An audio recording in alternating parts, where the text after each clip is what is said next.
E aí, pessoal? Hoje, no nosso trabalho de física, eu e a Isa vamos apresentar para vocês um pouco sobre satélite geoestacionário. Bom, então o que é o satélite geoestacionário? Eles são satélites que completam em órbita a rotação ao redor do planeta no tempo de 24 horas.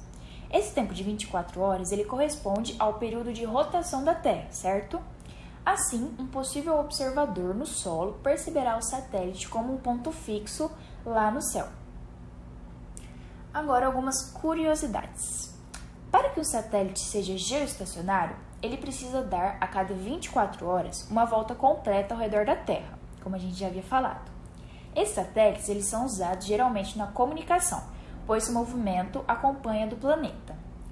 As órbitas geoestacionárias estão sobre a linha do Equador e a velocidade linear do movimento de um satélite geoestacionário ele deve ser de aproximadamente 11.000 km por hora. Mais de 5.000 satélites rodam sobre a gente atualmente, sendo eles de todos os tipos. Aqui uma imagem para vocês verem do satélite geoestacionário. Como eu já havia falado, ele da órbita equatorial, porque ele faz movimento de rotação em torno da Terra de acordo com a linha do Equador. E aqui vocês podem perceber o ponto fixo. Vida útil e o primeiro satélite geoestacionário brasileiro.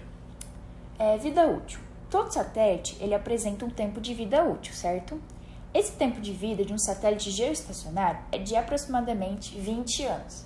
Ele pode ter menos, mas geralmente é 20 anos. Primeiro satélite geoestacionário brasileiro.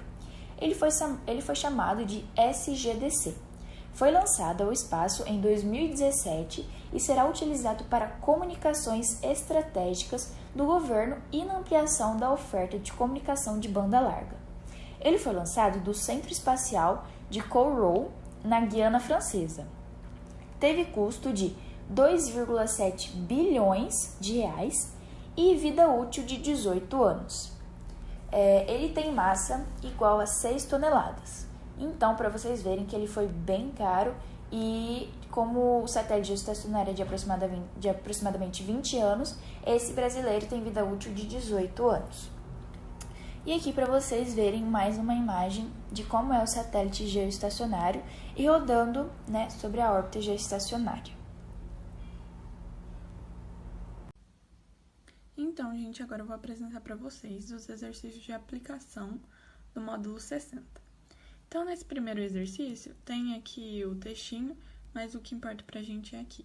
Sabendo que a distância entre a superfície da Terra e o satélite é de 33.900 km, determine a velocidade de translação do referido satélite. Então, para fazer a velocidade orbital, a gente vai precisar dessa fórmula, que é a velocidade orbital é igual a constante de gravitação vezes a massa do planeta dividido pelo raio orbital.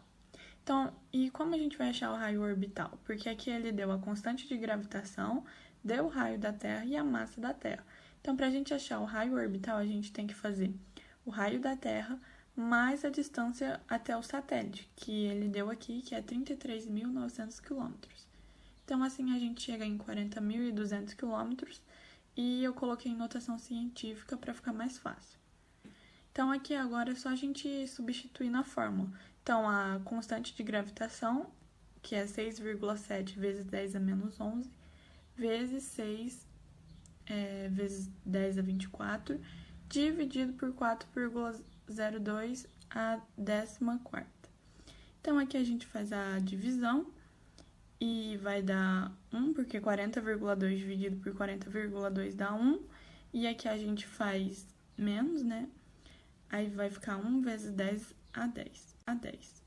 Então, a velocidade, a gente chega em uma velocidade de 10 a 5 km. Agora, no exercício número 2. Ele pede sobre os satélites que giram ao redor da Terra. Eles apresentam velocidades orbitais que dependem das seguintes grandezas: massa do Sol e raio da órbita? Não. Massa do satélite e massa da Terra? Não. Massa do satélite e raio da órbita? Não. Apenas o raio da órbita? Não. Como a gente vê aqui na fórmula, A velocidade, ela depende da massa do planeta, que no caso, como a gente está falando do planeta Terra, será a massa do planeta Terra, e o raio da órbita. Então, a alternativa certa é a alternativa C. E o número 3. Aqui também tem um textinho e ele pede a velocidade. Eu vou ler aqui. Para que o satélite pudesse ser colocado em órbita circular na altitude de 720 km, o módulo de sua velocidade deveria ser de aproximadamente. Aqui a gente vai fazer a mesma coisa do que no exercício número 1. Então, a gente vai usar a mesma fórmula e a gente vai achar o raio orbital, fazendo o raio da Terra mais a altitude do satélite. Aí deu 6,72 vezes 10 a 6. Aí a gente vai substituir aqui na fórmula e a gente vai multiplicar aqui, vai dividir, só que vai dar aproximadamente, porque aqui 40,2 dividido por 6,72 vai dar 5,89. Então, a gente aproxima e dá 6, aproxima para 6 e coloca elevado a 7, porque aqui você diminui.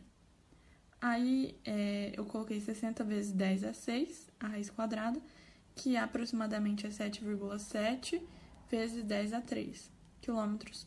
Aí fica 7,7 km por segundo. Aqui estava em metro. Então, a gente chega na alternativa D.